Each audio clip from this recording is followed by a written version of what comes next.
सलमान नाम का लड़का था जिससे मैं शादी में मिली थी। शादी में मिलने के बाद उसने मेरा मोबाइल नंबर मांगा, मैंने अपना नंबर दे दिया। नंबर देने के बाद हम लोगों की कुछ टाइम बात हुई। बात होने के बाद उसने मुझे मिलने के लिए बुलाया। मिलने के बाद उसने डायरेक्ट मुझे होटल में बुलाया। होटल में मिलने के बाद उसने मेरे कुछ वीडियोस फोटोज क्लिक किए जो मतलब शारीरिक संबंध बनाते हुए। और उत्तर प्रदेश के अलीगढ़ से एक लड़की का वीडियो वायरल हो रहा है। वो लड़की हिजाब और निकाब में दिखाई दे रही है। आप स्क्रीन पर इस लड़की को देख सकते हैं। ये उत्तर प्रदेश के अलीगढ़ पुलिस से गुजारिश कर रही है। गुजारिश ये कर रही है, इसने अपनी पीड़ा बताई है, अपनी एक दर्दनाक कहानी बताई। हम आपको वो मामला बताने वाले हैं, फिर आपको बताना है कि आखिरकार इस पूरे मामले में गलती किसकी आपको लगती है। मामला यह है कि आज से कुछ महीने साल भर पुरानी बात है कि इस लड़की की दोस्ती एक लड़के से होती है।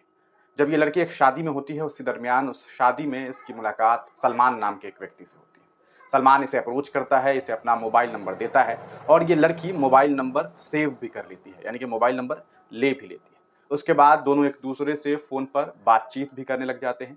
बातचीत करने के बाद ये लड़की सलमान के बुलावे पर, यानी कि सलमान उससे मिलने की बात करता है और मिलने के लिए जो है ये सलमान के पास जाती है और सलमान उसे सीधे होटल में बुलाता है। होटल में बुलाने के बाद इसके साथ शारीरिक संबंध बनाता है। कहा जा सकता है कि पूरी तरीके से जो एक वैवाहिक जीवन होती है, उसे इस लड़की के साथ गुज़ारता है होटल में और उन अतरंगी पलों को अपने मोबाइल के कैमरों में कैद भी करता है। जी हाँ, अपने मोबाइल के कैमरे में इसके वीडियो को कैद करता है, कुछ अतरंगी फ़ोटोज़ लेता है और कहा जा सकता है कि उस लड़की के साथ होटल के कमरे में ये पूरी तरीके से जो कहा सकता है अतरंगी पल होते हैं, उन तमाम पलों को जो है यकीनन दोनों ही जो है वो वहाँ होते हैं और उसके बाद ये वीडियो शूट होता है और उसके बाद ये लड़की फिर घर चली जाती है। उसके बाद फिर एक दूसरे से बातचीत जारी रहती है। ये बातें आगे तक जारी होती हैं। इस बीच ये लड़की और ये जो लड़का है, ये दोनों एक दूसरे से ये वादा करते हैं कि हम तुमसे शादी करेंगे और इसी दरमियान ये जो लड़का है सलमान, वो इस लड़की से कहता है कि मुझे कुछ रुपये की ज़रूरत है, मुझे कुछ मजबूरियाँ हैं, उन मजबूरियों को ख़त्म करने के लिए अगर तुम मेरी मदद कर सको तो कुछ पैसे दो। लड़की कहती है कि मजबूरी का नाम लेकर के इसने मुझसे कुछ पैसे माँगे, हमने इसे कुछ पैसे भी दिए। लेकिन जब बात शादी को लेकर के हुई कि अब मुझसे शादी कर लो, तो अब वो शादी से इनकार कर रहा है। इतना ही नहीं, शादी के अलावा वो पैसा देने से भी इनकार कर रहा है, यानी कि आजकल आजकल कर रहा है, ना पैसा दे रहा है और ना शादी कर रहा है। यहाँ तक कि शादी की जो बात है उस पर वो ये कहता है कि हम तुमसे शादी नहीं कर सकते, हम तुमसे ऐसे ही मुलाकात कर सकते हैं, आओ हमसे मिला करो, हम दोनों ऐसे ही बगैर शादी के रह सकते हैं। आगे कुछ बात करें उससे पहले इस लड़की के इस वीडियो को देखिए। मैं रजा नगर क्वारसी थाना अलीगढ़ की रहने वाली हूँ। मेरी आपसे ये विनती है, एक सलमान नाम का लड़का था जिससे मैं शादी में मिली थी। शादी में मिलने के बाद उसने मेरा मोबाइल नंबर मांगा, मैंने अपना नंबर दे दिया। नंबर देने के बाद हम लोगों की कुछ टाइम बात हुई। बात होने के बाद उसने मुझे मिलने के लिए बुलाया। मिलने के बाद उसने डायरेक्ट मुझे होटल में बुलाया। होटल में मिलने के बाद उसने मेरे कुछ वीडियोस फोटोज क्लिक किए जो मतलब शारीरिक संबंध बनाते हुए।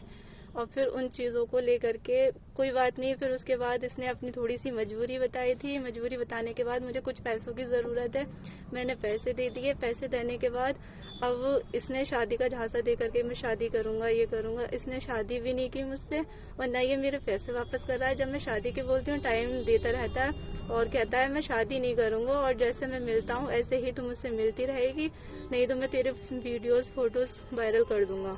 मुझे आपसे अलीगढ़ यूपी पुलिस से इंसाफ चाहिए। तो दोस्तों आपने इस वीडियो को देख लिया है। अब आप इस पूरे मामले में सबसे बड़ा सवाल है वो ये कि आखिरकार इस पूरे मामले में गलती किसकी है? क्या सलमान गलत है? क्या ये लड़की गलत है? यकीनन सलमान तो गलत है ही। सलमान ने तो गलती की ही है। उसने इस लड़की का इस्तेमाल किया, उसके वीडियोज़ बनाए, फुटेज बनाए और वो अब कहता है कि अगर तुम जो हो अगर मेरे से मिलने नहीं आओगी तो मैं तुम्हारा वीडियो वायरल कर दूँगा। लेकिन सवाल ये है कि आखिरकार क्या इस लड़की को ये चीज़ नहीं सोचना चाहिए था उस लड़के से मुलाकात से पहले? जिसने तुम्हें मोबाइल नंबर दिया, आपने मोबाइल नंबर ले लिया, आपने बातचीत शुरू कर दी, आप पहली मुलाकात में होटल पहुँच गए, पहली मुलाकात में आपने जो है कहा सकता है कि अतरंगी तस्वीरें जो है साझा कर एक-दूसरे के साथ जो अतरंगी पल साझा किए, फिर तस्वीर भी उसने ले ली, वीडियोज़ भी बना ली और वो वीडियोज़ और फुटेज रख कर के वो अब आपको ब्लैकमेल कर रहा है। इस पूरे मामले में उत्तर प्रदेश पुलिस को सलमान पर तो कार्रवाई करनी ही चाहिए क्योंकि उसने गलत किया है। लेकिन लोग इस पूरे मामले को सुनने के बाद इस लड़की को भी कटघरे में खड़ा कर रहे हैं और कह रहे हैं कि क्या जिस वक़्त ये सब कुछ हुआ उस वक़्त इस लड़की का कंसेंट नहीं था? क्या ये जब गई उस वक्त सलमान और इन दोनों ने एक दूसरे से कहा सकता है कि पूरी तरीके से कंसेंट के साथ मुलाकात नहीं की? क्या दोनों अपनी मर्जी से नहीं गए थे? फिर ऐसे में सलमान के ऊपर अब जो आरोप लगाए जा रहे हैं, हाँ वीडियो वायरल करने की धमकी देना ये तो बिल्कुल गलत है, लेकिन आखिरकार इसमें गलती किसकी है? आप तमाम लोग अपनी राय कमेंट सेक्शन में जरूर दीजिएगा। पुलिस प्रशासन को चाहिए कि सलमान पर कार्रवाई हो और इस मामले में इस लड़की को भी नसीहतों के साथ साथ इसके ऊपर भी जो कार्रवाई होनी चाहिए वो करे, क्योंकि ये समझ से परे वाली बात है। हालांकि इस लड़की पे तो कोई कानूनी कार्रवाई नहीं होगी, लेकिन नसीहतें तो मिलनी चाहिए कि आखिरकार इतनी भोली कोई कैसे हो सकती है। ये भी सोचने वाली बात है। अपनी राय कमेंट सेक्शन में देना ना भूलें।